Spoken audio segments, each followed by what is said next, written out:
Aposto que, no decorrer do curso, vocês com certeza já ouviram falar em éter etílico.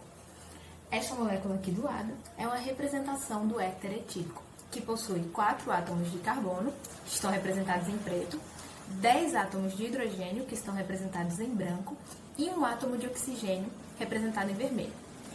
O éter etílico é uma substância que não é solúvel em água, ela é bem pouco solúvel em água, na verdade. É um líquido volátil, inflamável e anestésico em temperatura ambiente. Essa outra molécula representada aqui ao lado é o butan-2-ol. Essa molécula ela possui um grupo OH, logo é um álcool, é bastante solúvel em água, é um líquido inflamável, mas não possui propriedades anestésicas. Essas duas moléculas possuem fórmula C4H10O, mas possuem propriedades completamente diferentes. E o nome que a gente dá para esse fenômeno é isomeria. E esse é o nosso tema da aula de hoje. Vamos nessa? Olá, pessoal. Espero que estejam todos bem. Aqui quem está falando é a Carla. O tema de hoje do nosso seminário é isomerização. Então, o pré-requisito para essa aula é vocês terem em mão aí um papel, uma caneta e, se possível, uma xícara de café. Bom, lá no início do século XIX, né, as pessoas elas não sabiam que as substâncias com a mesma composição química poderiam ter propriedades diferentes, né? E esse foi um dilema muito grande entre o Liebig e o Wöhler. Então, o Liebig ele trabalhava com o fulminato de prata e o Wöhler trabalhava com o cianato de prata. Então, trabalhando com os cianatos, o Wöhler ele descobriu que o cianato de amônio poderia ser convertido à ureia, e isso aí marca, né, o início da química orgânica.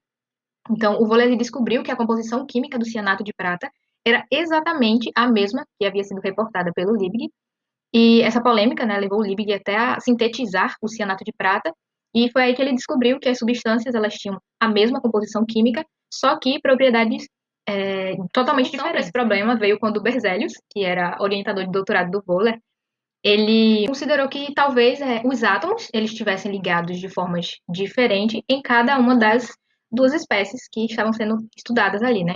Então, eles levantaram os dados na época e que revelaram para eles, né, que essas estruturas desses compostos, na verdade, são bastante diferentes, mas que ambas são compostos pelos mesmos átomos nas mesmas proporções. Então, Berzelius, que cunhou aí o termo isômeros, que significa partes iguais, né? Daí em diante, né, surgiram cada vez mais casos de substâncias isômeras e que podem se enquadrar em dois tipos de isomeria geral: a plana, ou constitucional, também chamada, espacial ou estereoisomeria.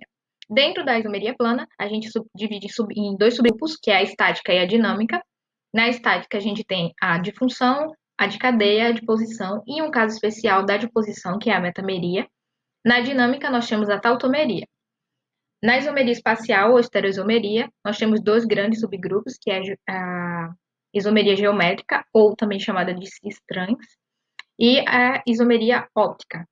A isomeria plana, né, ocorre quando os isômeros pertencem à mesma função, mas diferem no tipo de cadeia carbônica, ou seja, a gente consegue perceber a diferença entre eles olhando a fórmula estrutural. Então, o nosso primeiro caso é a isomeria de cadeia, como o próprio nome já diz, né, os compostos eles vão se diferenciar na cadeia. Então, eu tenho cadeia do tipo aberta ou fechada, normal ou ramificada, saturada ou insaturada, homogênea ou heterogênea. Aqui eu trouxe só alguns casos, né?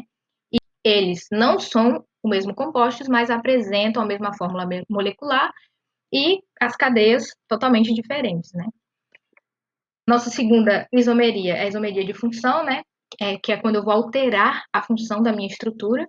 Então, temos aqui a acetona e o aldeído, né? Que nesse caso a gente tem os dois apresentando uma carbonila na estrutura.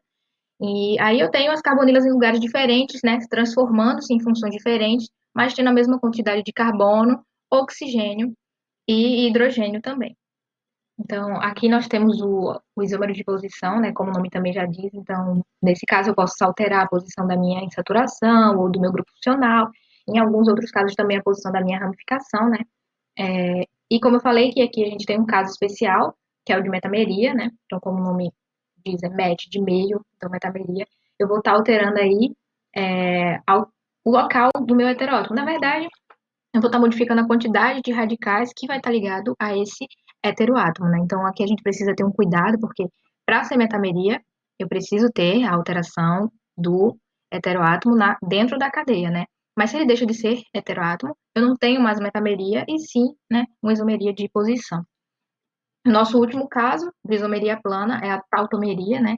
Para ter uma tautomeria, eu preciso ter um enol. Nesse caso, a tautomeria ela ainda envolve outros conteúdos da química, como o equilíbrio termodinâmico, né? Então, eu vou ter um enol sendo um tautômero ou de uma acetona ou de um aldeído, né? Então, o enol é uma hidroxila que é ligado a um carbono insaturado, né? Então, a gente tem uma ligação pi ali.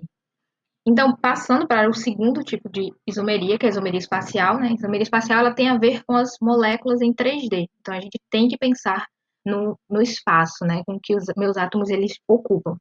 Então, nós dividimos essa isomeria em dois tipos, que é a isomeria geométrica, ou cis-trans, e a isomeria óptica.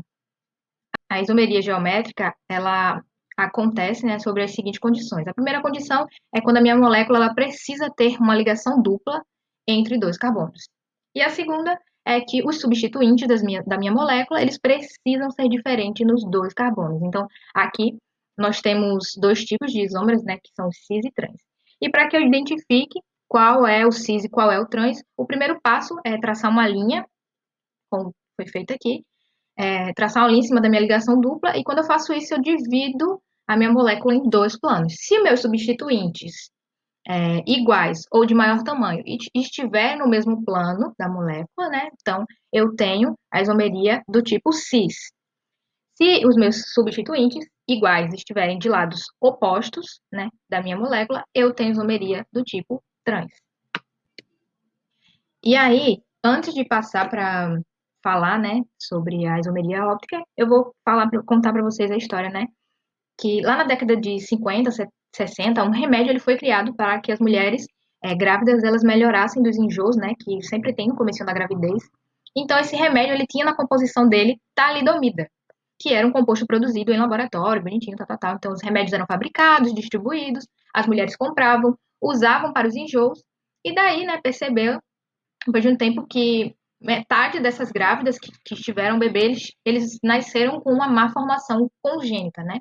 E a outra metade tiveram os bebês totalmente saudáveis, sem nenhum tipo de problema. E aí, né, pesquisador não dorme, eles começaram a fazer pesquisas, realizar pesquisas para entender o porquê que isso estava acontecendo e descobriram que a talidomida presente nesse composto, nesse medicamento, tinha dois isômeros. Então, alguns remédios fabricados com a talidomida apresentavam compostos R na estrutura e outros tinham compostos S na estrutura, né? E esses compostos eles são isômeros originados a partir da isomeria óptica. Então, a isomeria óptica, assim como a isomeria geométrica, né, para que tenha, né, ela precisa ter algumas características em específico, e aqui, nesse caso, tem que existir a presença de um carbono quiral, né? O carbono quiral é aquele carbono que está ligado a quatro substituintes diferentes, né? Podemos observar aqui. O carbono quiral, ele origina para a gente também a quantidade de isômeros ópticos ativos e inativos que determinada molécula ela vai apresentar. E como funciona isso, né? Então, imagina que a gente possui um composto com carbono quiral, né? E eu gero uma luz polarizada dentro de um polarizador. A minha luz, ela vai naquele composto, né? Vai bater naquele composto através de um prisma. E esse composto, ele tem um nozinho, né? Que é como se fosse o meu carbono quiral. Então, a luz, quando ela bate, ela pode ser desviada, né? Então, se essa luz ela vai ser desviada para a direita, nós teremos um isômero destrógeno. Quando a gente tem um desvio dessa luz para a esquerda, nós temos o isômero levógeno. E quando a gente não tem desvio nenhum, a gente pode dizer que o isômero óptico ele é inativo. Então, pessoal, esse é o nosso conteúdo de isomerização. Espero que vocês tenham gostado. Se ficar alguma dúvida, vocês podem me perguntar. O que eu souber, eu respondo. Mas é isso. Obrigada pela atenção de vocês e tchau, tchau!